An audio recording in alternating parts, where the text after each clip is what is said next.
Amen? So, hindi po tayo nandito para lamang sa ating sarili dahil lamang sa kagustuhan po natin. Amen. Kundi, kaya po tayo narito upang atin nga po patuloy na makapiling ang ating Panginoon at mapakinggan ang kanyang tinig. Amen. So ngayon pong umaga mga kapatid, atin pong pag-usapan tungkol nga po sa prioritizing the Word of God, His voice, mga kapatid.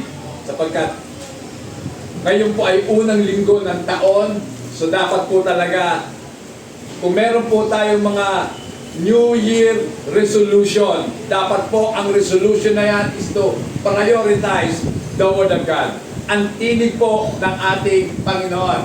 Amen? So wala na pong iba. Wala na po akong ibang nakikitang pinakamahalaga sa buhay, kundi ang ating Panginoon. Amen. Kaya nga po, bigyan po natin siya ng prioridad. Amen. So bago po yan mga kapatid, tayo po muna manalangin. Panginoong Jesus, minsan pa kami po yung nagpupuri sa iyo at nagpapasalamat sa isang napakagandang araw na ipinagkaloob mo sa amin. Sa kabila nga po ng mga kaabalahan lumipas, Panginoon. Subalit hindi po nawawala sa aming puso't isipan ang kahalagahan, Panginoon, ng iyong mga salita at higit sa lahat, ikaw mismo, Panginoon, sapagkat ikaw nga po ang may akda ng aming mga buhay. Kaya nais po namin, Panginoon, na ibalik sa iyo ang nauukol para sa iyo, Panginoon. Kaya Lord, samahan mo po kami at kasangkapanin lamang ang iyong alipin, ang kanyang labi, ang kanyang kaisipan, Panginoon, upang mahayag ang iyong mga salita, ang salita ng katotohanan. Ito po ang aming samot dalangin sa iyong mga pangyarihan at banal na pangalang Jesus. Amen and amen. Hallelujah. So ngayon pong umaga mga kapatid, tulad nga po ng nasabi ko, sa kabila nga po ng kaabalahan, mas pinili po ninyo ang dumalo sa pagtitipon. Alam ko po mga kapatid na marami po talaga tayong mga sa tingin po natin mahalagang bagay, pero wala na pong hihigit pa na pinakamahalaga kundi ang ating Panginoon. Amen. So next, tayo pong lahat ay nabubuhay sa isang mundo na punong-puno po ng mga salita, punong-puno po ng nag-aagawang mga boses, ng mga tinig, mga kapatid. They are competing for our attention. Kinukuha po nila ang ating isipan, ang ating mga mata, ang ating mga tenga. At sa kaparaanan na pagiging agresibo po nila at talagang malulupit. Ang tao nga po, mga kapatid, ang tao ng mundo, ay nabibihag po nila. Amen. Our modern lives abound with digital and analog voices vying for our limited focus. So sa Tagalog mga kapatid, sa ating pong makabagong panahon, ang ating buhay ay punong-puno po ng mga digital. Wala namang Tagalog sa digital di ba? Digital and analog na mga tinig. Ibig sabihin, kung ang cellphone po natin, analog pa yung keypad. Analog po yan, di ba? Then yung digital, ano na, wala na po, screen na lang. So, yun po yun. So, ang dami pong mga tinig doon na nag-aagawan para sa ating pong atensyon. Tama ba ako? Minsan nga, pagkagising mo pa lang, hahanapin ko, nasa yung cellphone ko. Oh, di ba? Ganun po. Alam niyo mga kapatid, yung mga tinig doon, nagsusumigaw, nag-aagawan po para sa ating pera, para sa ating oras, para sa ating enerhiya, para sa ating pagmamahal at para sa ating pagsamba. Nag-aagawan po sila, kaya nga bago ka makapanalangin, wala, ubos ng isang oras mo sa kababrowse pa lang. Ay, mamaya pa naman ang prayer time ko, mamaya pa naman titingin muna. O, di ba? So ano yung mga kapatid? Inaagaw talaga ang ating panahon, ang ating pagsamba dapat sa Diyos. Inaagaw po ng mga digital and analog voices na ito. Next.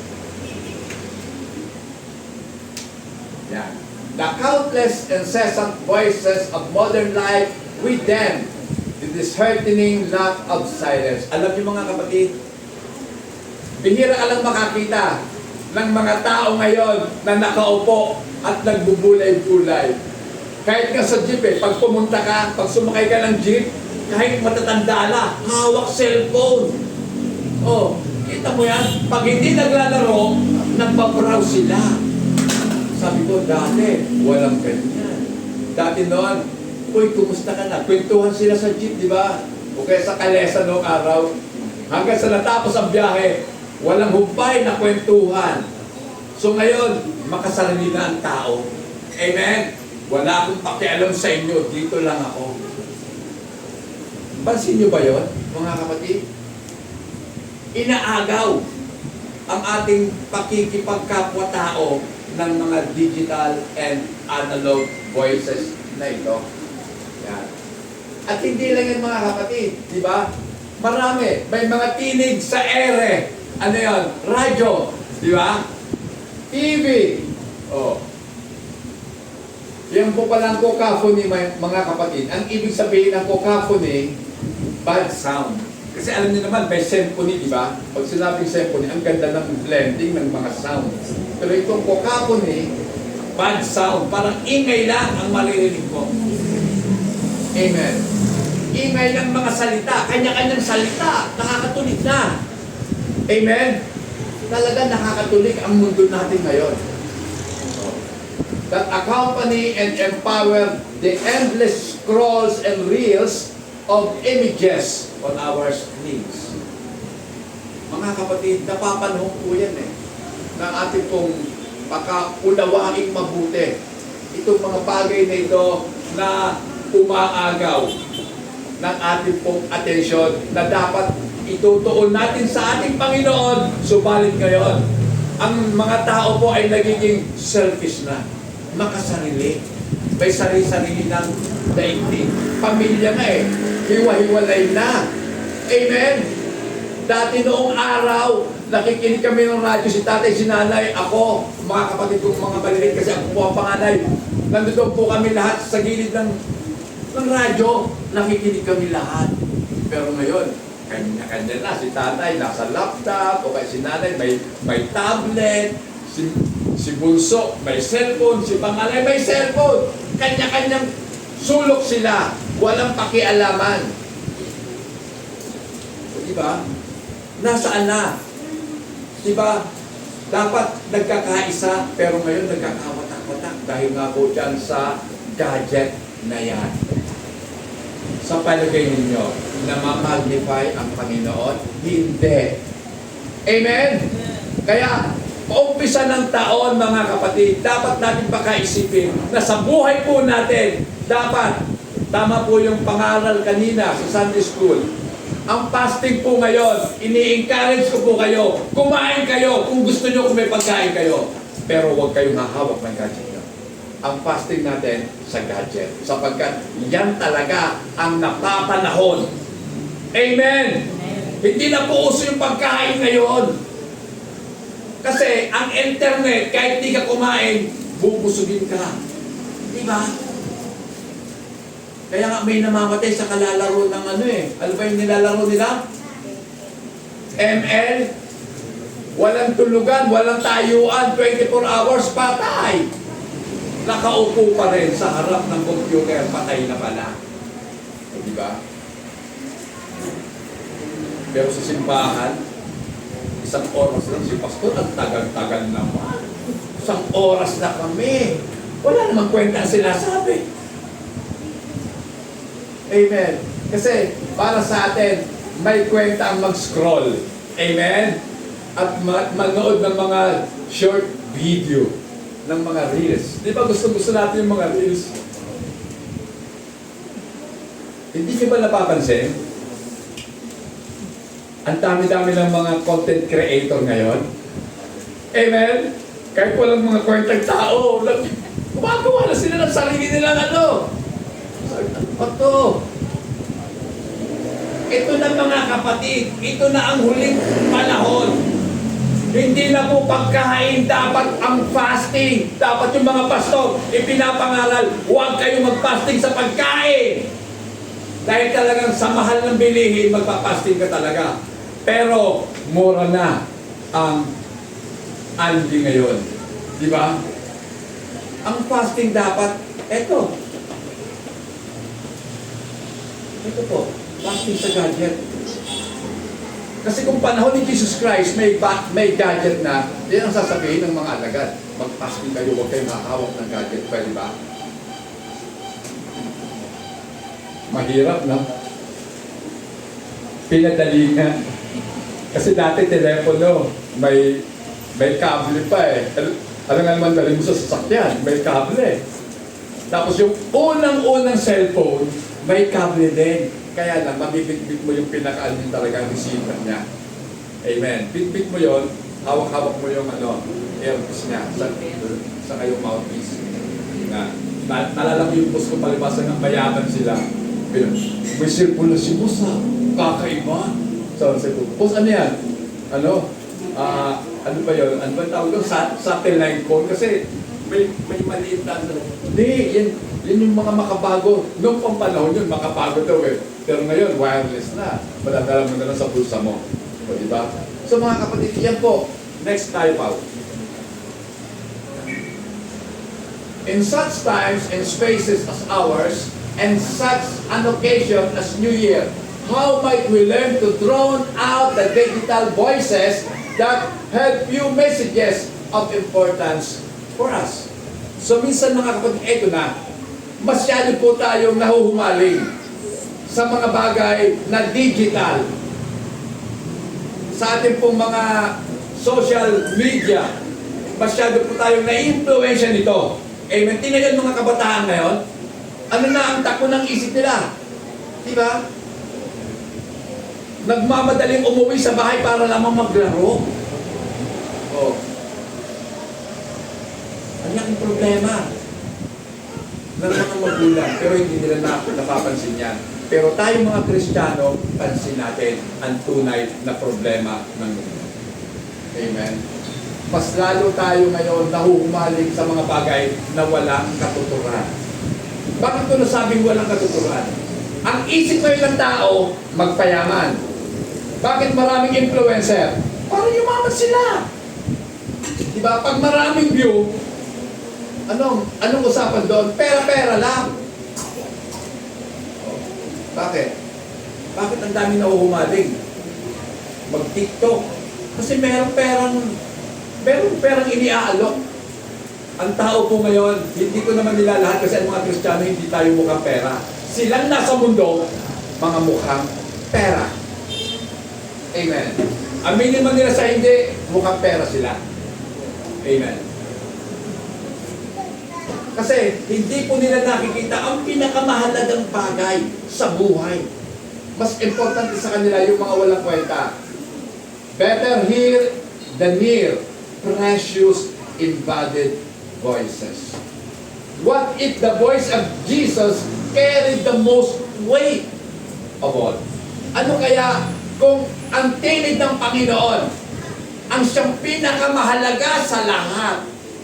Alam ko kahit pinakamahalaga na yan sa lahat, hindi pa rin bibilhin ng mga taga-sanlibutan. Hindi pa rin yan papansinin ng mga taga-sanlibutan. Bakit? Sapagkat mismo ang ating Panginoon, binulag sila. Amen. Para hindi sila masikatan ng liwanag. Amen.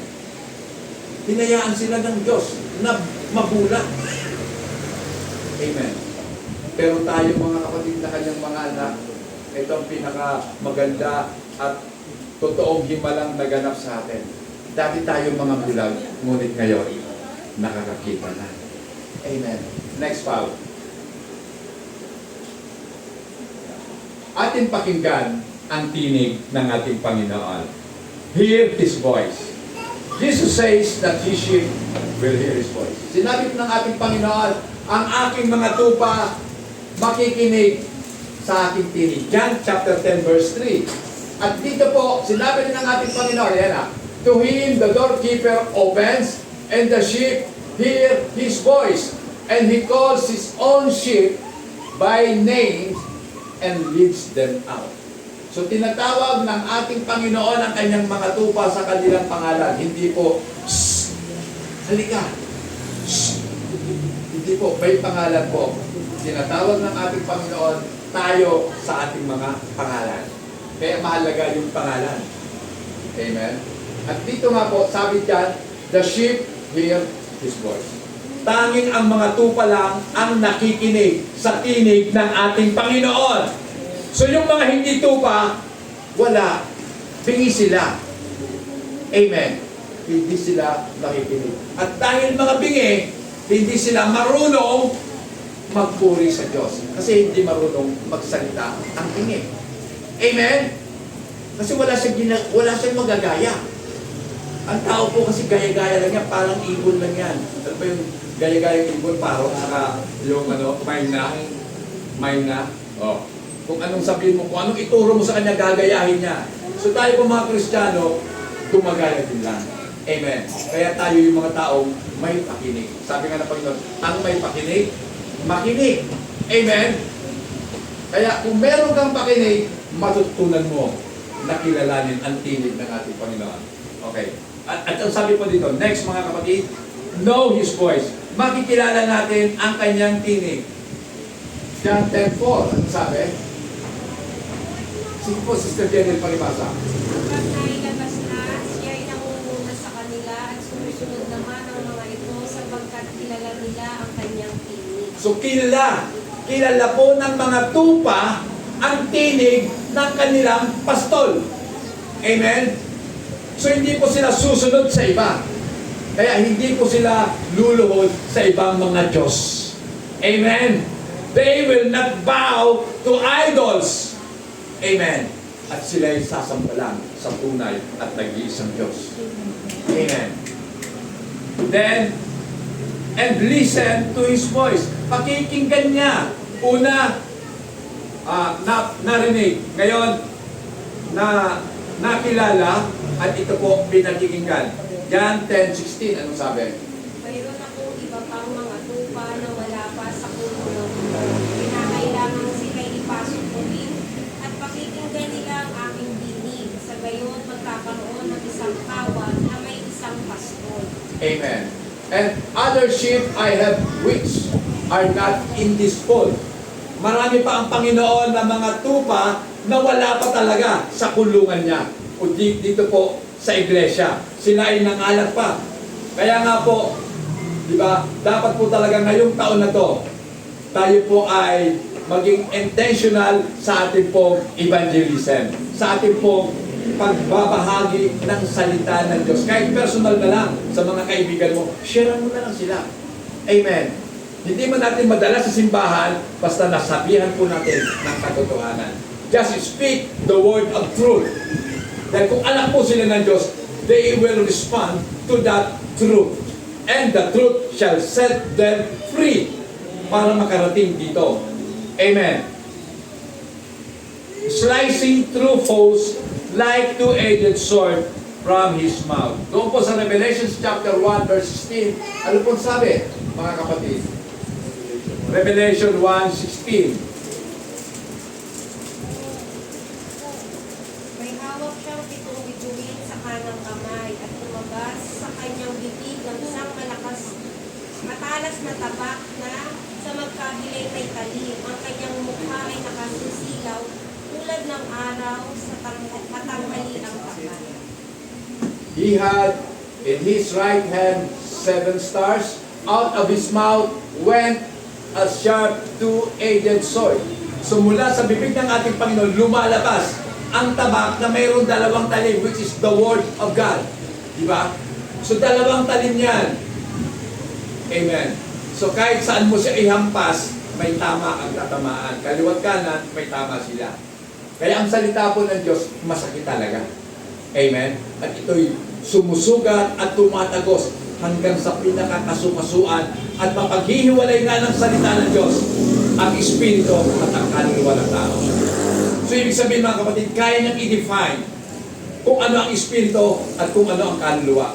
Kaya niyang bigyan ng kahulugan. Sa iba po, pareho lang, pero sa atin hindi. Magkaiba ang espiritu at ang kaluluwa. Amen. Nakalagpas pala ako.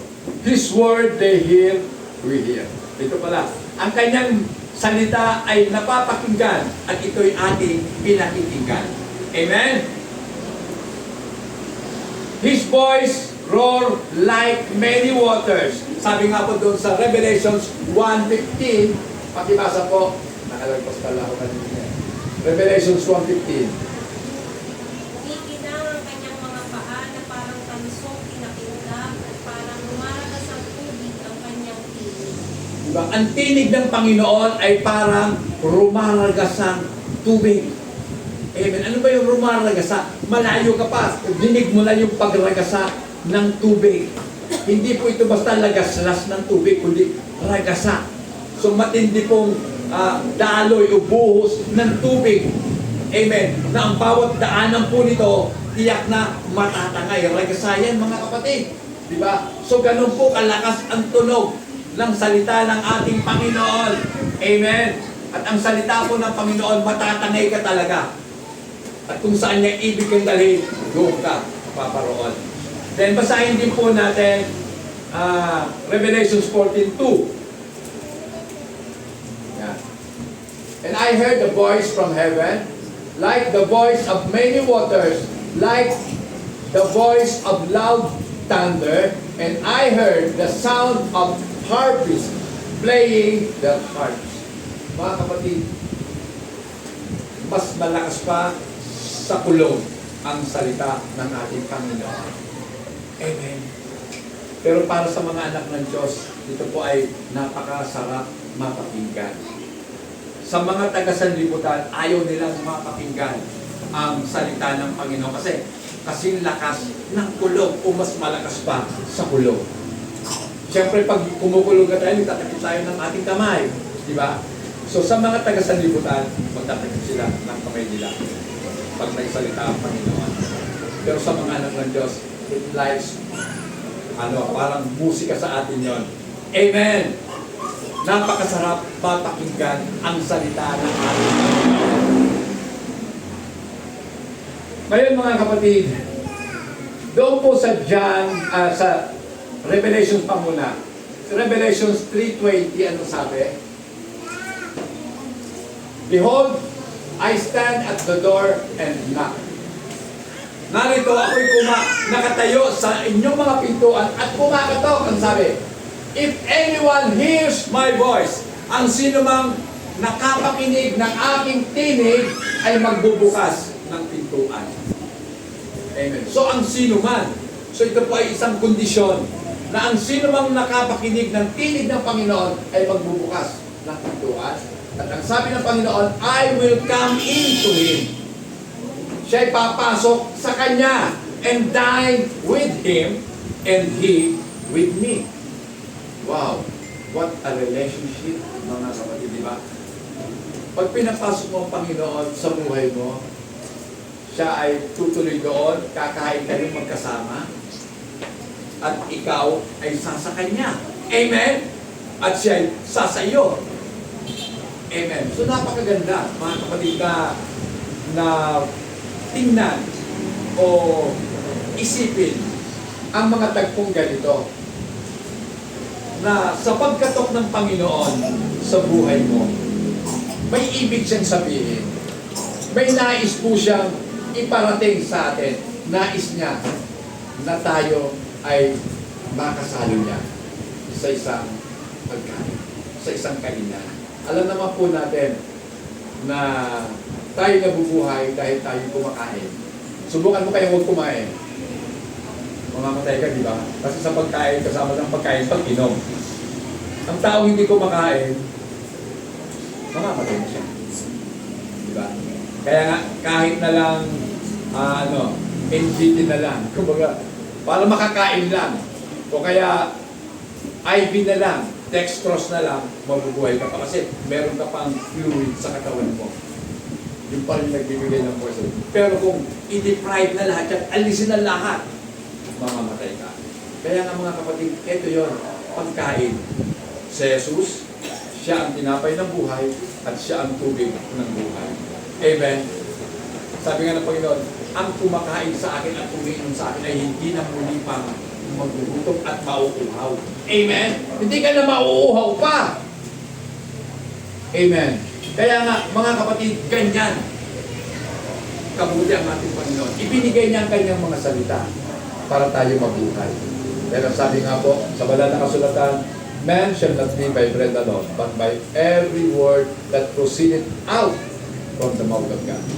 Sa mga salitang lumalabas sa bibig ng Diyos, doon tayo magpupunan. Ako po'y naniniwala na kapag ang tao po ay lubos ang kanyang pagkakilala sa Panginoon, kapag ang tao babad sa salita ng Diyos, siyempre makikilala niya ang Panginoon. At pag nakilala mo ang Panginoon, makagagawa ka ng mga makabuluhang awit para sa ating Panginoon. Ako po'y humahanga doon sa composer noong kantang Be Magnified. Pero mas lalo mong hahangaan ang sarili mo kapag nagbabad ka sa salita ng Diyos. Kapag naunawaan mo ang Panginoon, higit pa doon ang kaya mong gawin na awit. Kung bakit wala kang makompose, kasi hindi ka lang nagbababad eh. Di ba? Hindi mo kilala ang Panginoon, kaya anong may susulat mo patungkol sa Panginoon? Di ba? Kaya nga mga kapatid, let the voice of Jesus be first in our lives. Dapat po, ngayon pasimula ng taon, hayaan po natin na ang salita ng ating Panginoong Jesus ang maging pangunahin sa buhay po natin. Amen. Next na tayo po. More than the radio, the podcast, and the Spotify, more than television and YouTube, more than the online influencer and endless political ads, put Jesus first. Oh, put the voice of Jesus first. Di ba ngayon mag-election na, nakapanood sa mga television, ang dami-dami mga political ads, kala mo naman ang gagaling nila, no? Yan. Mga online influencer. Sino ba ang mga alam nyong magagaling na influencer? Pag gusto mong maging masinop sa pera, sinong kailangan mong panoorin? Oh, yun. Si Chinkitan. Sabi ko, napanood kayo minsan, sabi ko, puro talang pera pinag-uusapan dito. Oh, di ba? Walang masama. Kung gusto po nating kung maging masinop tayo, gusto natin maging masinop, kaya lang, kung yun na ang nagiging hangal mo sa buhay mo, yun ang pinaka-masamang nagawa mo sa sarili mo. Amen. Hindi nyo ba alam na kapag yumamang ka, magiging alipin ka ng kayamanan mo? Alipin ka. At ang kayamanan mo na ang magiging Diyos mo. Okay. Halimbawa, ganito. Bigyan ko na kayo ng maganda halimbawa. Araw ng pagsamba, linggo. Meron kang ka-deal. Ang kinakailangan ma-close mong deal, 2M. Oh. Ay, maiintindihan mo na naman ito. Sayang ng 2M na ito. Oh, di ba? Sayang ng 2M. Oh, nasaan na? Nasaan ang Diyos?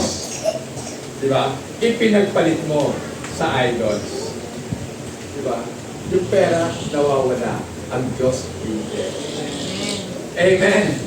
Kaya nga, mga kapatid, number 1 na dapat po natin gawin para maging si Jesus ang siyang pangunahin sa buhay natin, first, in the life.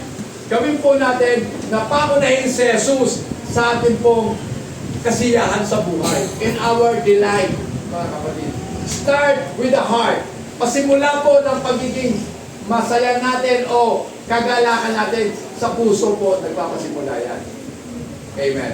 Our goal and deepest prayer are that we, like John the Baptist, rejoice greatly with our bridegroom voice. Pakibasa po, John 3:29. Anong sabi? Isang kasalan, ang babae ikakasal ay para lamang sa lalaking ikakasal. Ang abay na naghihintay sa lalaking ikakasal ay lubos na nagagalak kapag narinig niya ang tinig nito. Kaya hindi naman lubos na ang aking kagalakan. Amen. Ayan ha. He who has the bride is the bridegroom. Amen. But the friends of the bridegroom who stands and hears him rejoices greatly because of the bridegroom voice. So nagagalak ng lubos dahil sa tinig ng lalaking ikakasal. Sino ba ang pakakasalan ng lalaking ito? Ang kanyang iglesia. At sino ang lalaking ito? Walang ibang kundi ang ating Panginoong Jesus. Amen. So, ang iglesia nagagalak sa tinig ng kanyang bridegroom. Ng kanyang groom, mga kapatid. Kaya sabi ni John the Baptist, therefore, this joy of mine is fulfilled. Amen. Naganap ang kagalakan sa akin dahil narinig niya ang tinig ng ating Panginoon. Amen. So mahalaga talaga na mapakinggan natin ang tinig ng Panginoon sa pasimula pa lamang ng taon. Amen. Sorry na lang doon sa wala. Amen. Mas pinili nila ang hindi mapakinggan ang Panginoon. Okay? So, this joy is what we aim this year. Ang kagalakan ito ang talagang nilalayo natin sa taong ito. A better conditioned heart and slowly and stubbornly reformed frame of our soul's plasticity. Makikita niyo mga kapatid, ang salitang plastic, plasticity. So kasi ang tao po ngayon, plastika na lang. Tingnan niyo kaupuan niyo. Plastic, di ba? Halos lahat sa bahay po natin, may mga gamit tayong plastic. Hindi natin pansin, na-influence na tayo ng plastic na ito. Amen. Kaya nga, sa taong ito mga kapatid, may this year our desire is to be solid and deep delight in the righteousness o in righteousness, mga kapatid.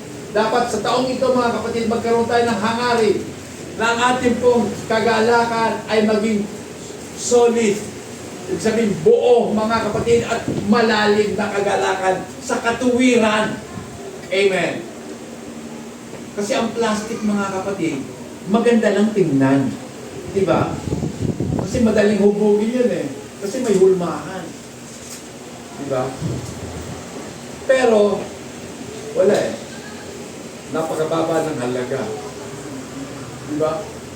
Bargain nga lang yan eh. Pero pag mga pagyari po, minsan sa pato, mahirap gawin yun. Diba? Kinakailangan talaga doon craftsmanship.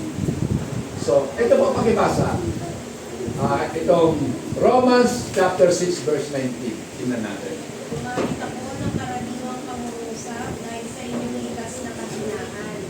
Kung paano ipinailalim ninyo nung una ang inyong sarili sa karunungan at sa kasamaang palala ng palala, isuko ninyo ngayon ang inyong sarili bilang alipin ng katwiran para sa mga banal na lalo. Pansinin niyo sinabi doon, sa karumihang palala ng palala. Diba? Ito po yung kondisyon. Ito po yung kalagayan ng ating mundo. Palala ng palala. Ang kasabaan.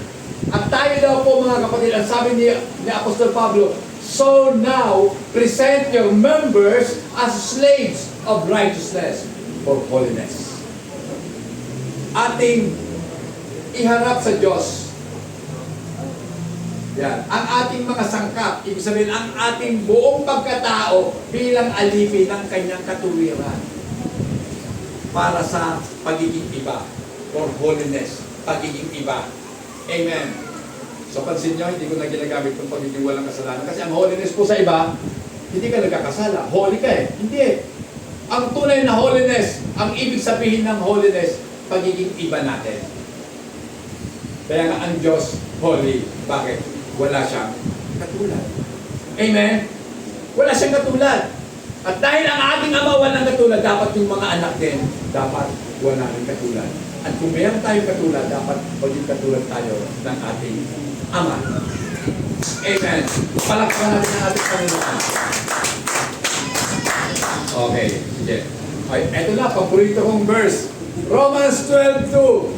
Ang aking paborito yan, 1 and 2 eh. Pero ito, tulang muna. Romans 12:2. Huwag kayong makiayon sa takbo ng mundo sa halip, hayaan ninyong baguhin ng Diyos ang inyong pag-iisip upang maunawaan ninyo ang kanyang kalooban. Sa gayon, magagawa ninyo kung ano ang mabuti, kalugod-lugod, at ganap na kalooban ng Diyos. Bakit? Bakit kinakailangan baguhin yung ating pag-iisip? Sapagkat sa isip po kasi nagpapasimula ang lahat. Amen! Everything starts with your mind. Amen. Diba? Yung pagpunta mo dito, naisip mo na yun eh. Kahapon pa, inisip mo na, sasamba ako talaga. O, di ba? Kaya gabi pa lang, inihahanda na, ano kayo susuot ko dito? O, ha? O, eto na lang. Maganda pa. Di ba? Nasa isip mo yun. Yung pag-isip mo ng maaga, nasa isip mo yun. Maaga akong gigising. Kaya maaga ka. At ang sabi nga po dito ni Paul, do not be conformed to this world. Huwag tayong makisanayon sa sanlibutan. Sa sanlibutan gusto kasiyahan. Amen. Tayo rin naman gusto natin maging masaya. Sa iba lang, nakaparaanan. Kasi mas masaya tayo kapag tayo ay nasa Panginoon. Amen. So ang kasayahan po natin sa Panginoon, renewing our mind, that you may prove, para daw mapatunayan mo. Ibig sabihin, kapag hindi nagbago ang isip mo, hindi mo mapapatunayan kung ano yung bagay na mabuti at katanggap-tanggap sa Diyos. Amen? Kaya, dapat talaga mabago ang isipan para maging prioridad natin ang ating Panginoon. At talagang hindi ka liliban pag-araw ng Diyos. Amen. Amen po ba? Amen! Ako mga kapatid, sa totoo lang, bilang ko lang sa daliri ko, siguro 2 beses lang, o isa nga lang, na hindi, mula na ako naging Kristiyano, 1 beses lang yata na ako hindi nakadalo, parang mamamatay yata ako, sabi ko, parang hindi ko kaya na hindi ako maka-attend. Talaga. Ayaw ko lang sa iba, taon na yata, wala talaga. O, kasi 2025 na tayo ngayon, isang taon na, 2024, 2025, 1 year na, mga kapatid. So patunayan po natin sa Diyos na talagang totoo tayo sa Kanya. So, sabi nga po dito, let this be our aim at with this new year results and prayer. Reshaping, reconditioning, and retraining our heart to what is truly delightful. So atin daw pong i-reshape. Ibig sabihin, baguhin natin ang hugis ng ating mga pag-iisip, ng ating puso, mga kapatid. So, hindi lamang basta binago, nirecondition pa. Diba? Kung ang sama na lang ng forma, inaayos natin, nire-recon natin, nire-recondition. Then, hindi lamang po nire-recondition, kundi, ito pa mga kapatid, retraining.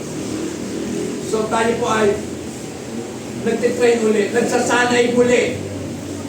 Diba? Sabi nga training makes it perfect. Kaya pag wala kang training, wala Diba?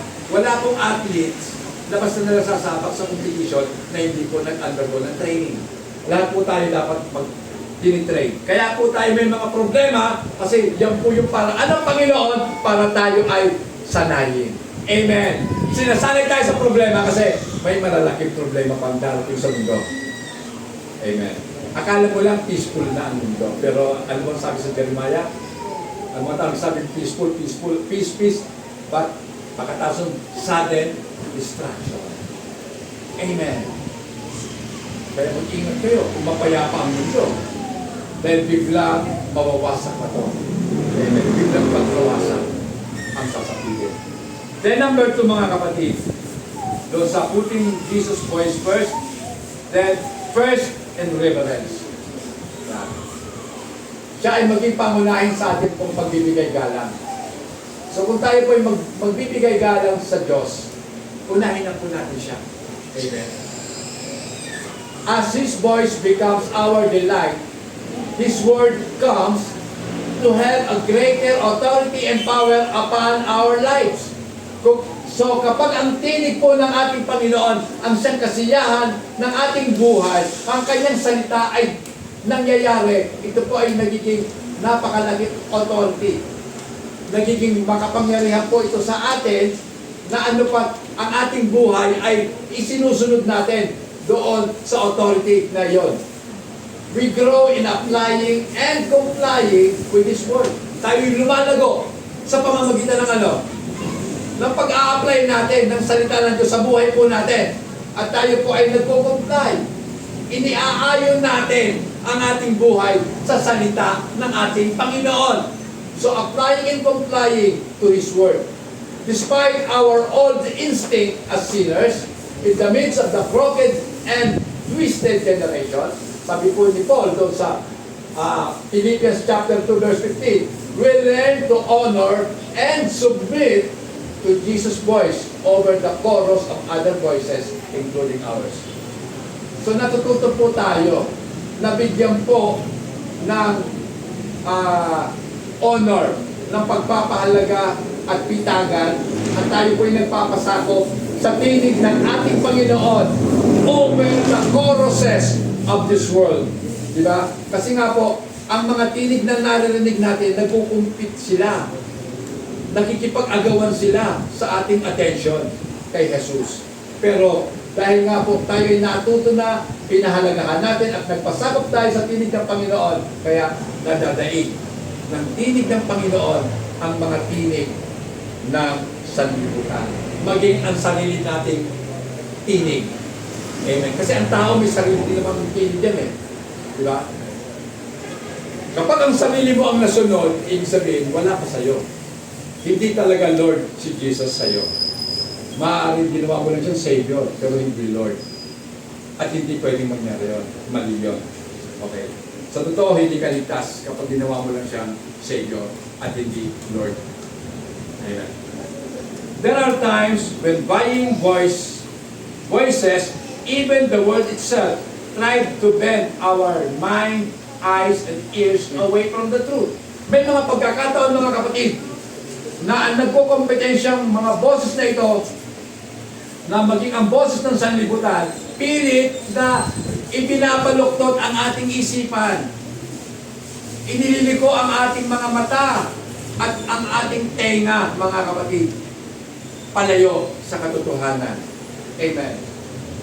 But Jesus told Pilate, everyone who is of the truth, listen to my voice. John 18:37, pakibasa po. Sige po. John 18, yan. Pilate therefore said to him, are you a king then? Jesus answered, you say rightly that I am a king. For this cause I was born, and for this cause I have come into the world, that I should bear witness to the truth. Everyone who is of the truth hears my voice. Ang sino mang nasa katotohanan, pinakikinggan ang tinig ng ating Panginoon. Amen. Sa madaling sabi, kayo ay nasa katotohanan sapagkat kayo ay nakikinig sa kanyang tinig. Amen. Amen. Hindi niyo ba alam na ang pinakikinggan niyo ay katotohanan din mismo? At kung ang katotohanan ang pinakikinggan niyo, ang katotohanan ay magiging bahagi ng buhay ninyo. Amen. Diba? So magiging parte na ng buhay natin ang katotohanan. Hindi na po mawawala yan. Kaya malaking pasalamat po natin sa ating Panginoon. Amen. Then, we are really of the truth? Tayo nga ba talaga ay nasa katotohanan? Do we truly and practically and habitually listen to His voice? Tayo ba talaga ay tunay at practical? At pag sinabing habitual, hindi lamang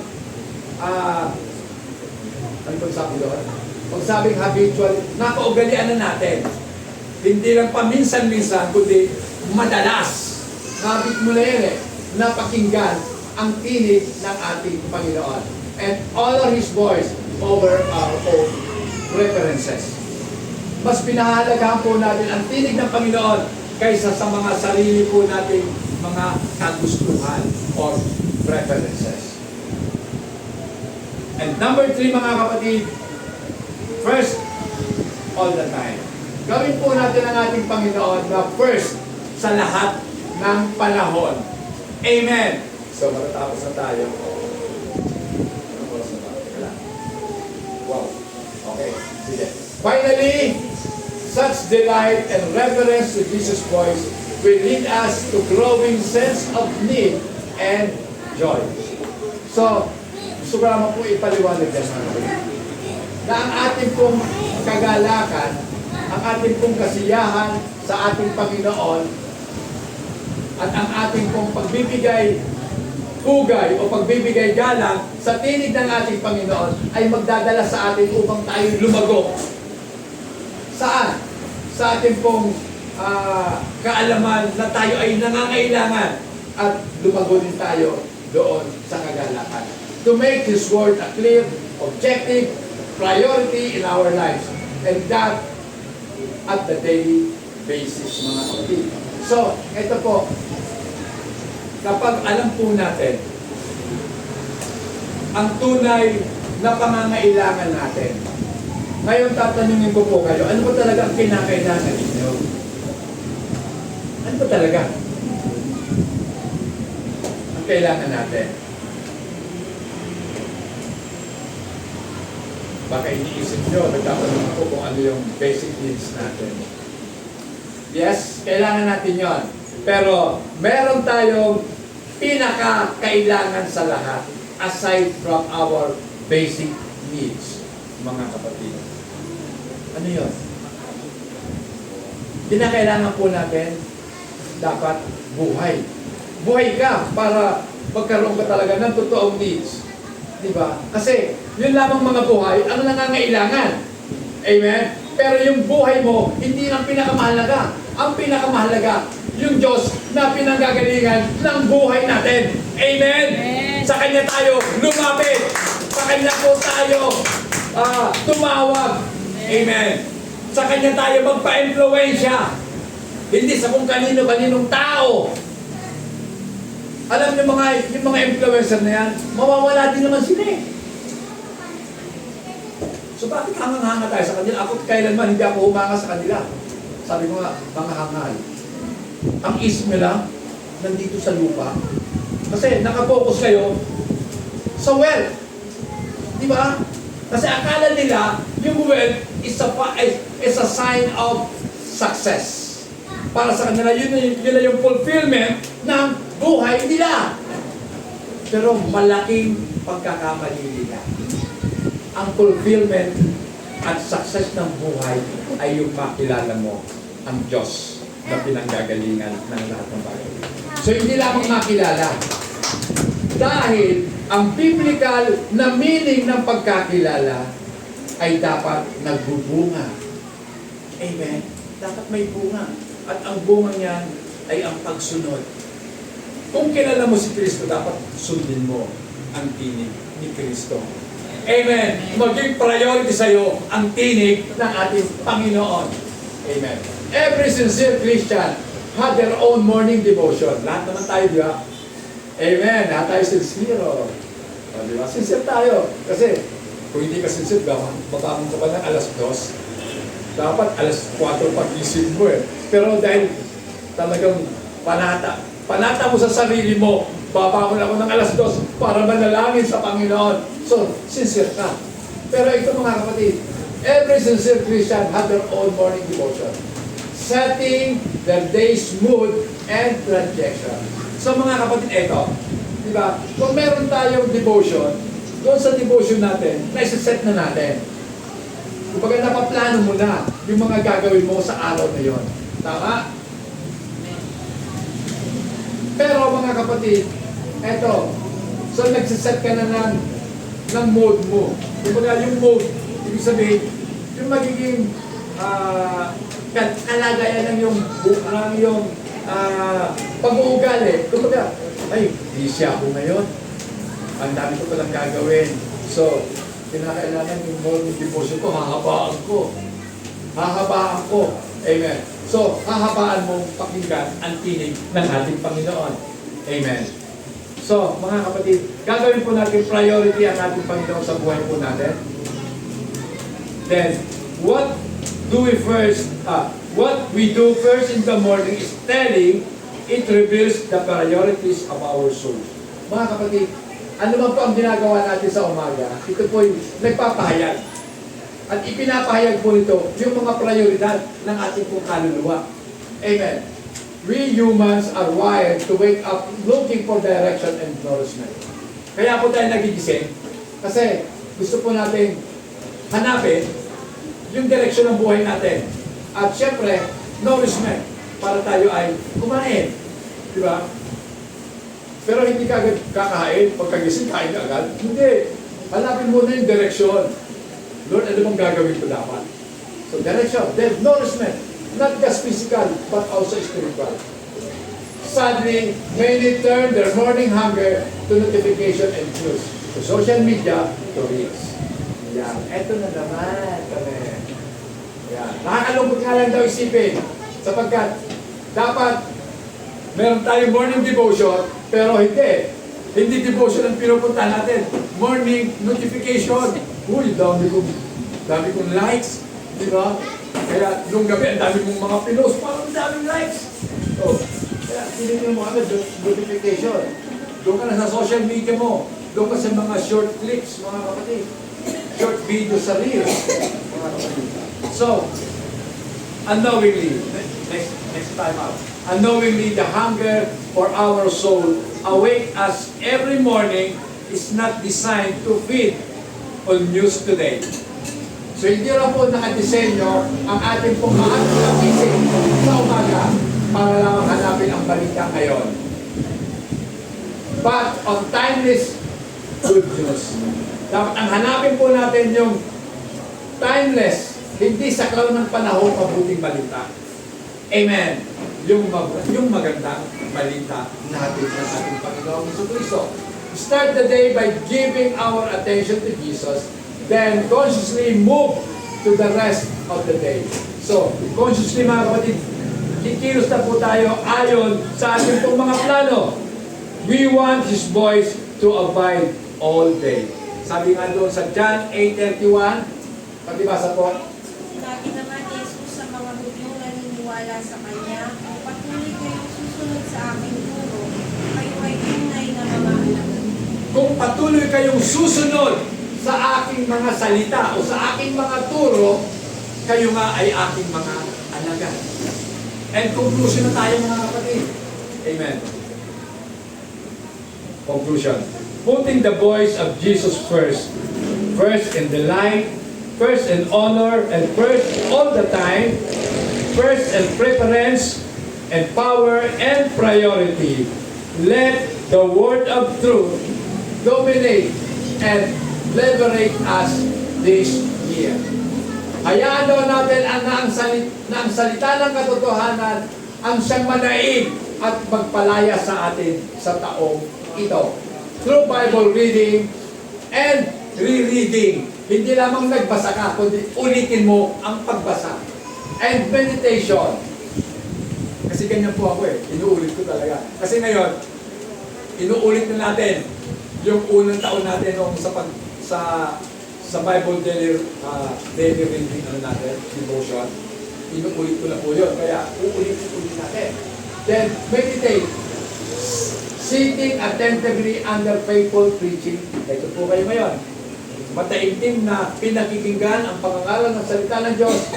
Let us commit to engage in the life of the church. So dapat bawat isa po sa atin dapat mag-commit, magtalaga ng kanyang sarili sa buhay ng iglesia. Amen. Kasi tandaan po natin, we are the church. Tayo po yung katawan ng ating Panginoon. Maraming bahagi, pero isang katawan lang. Amen. Kaya dapat committed tayo. Kung ikaw ay paa, lumakad ka ng lumakad kung saan ibig ng Diyos na papuntahin ka. Kung ikaw ay kamay, gawin mo ang iyong trabaho. Amen. Ibangon silang mga nadadapa. Di ba? Gamutin silang mga lahat na susulatan. So mga kapatid, madami. Let us commit and engage our lives to the church with the fellow believers.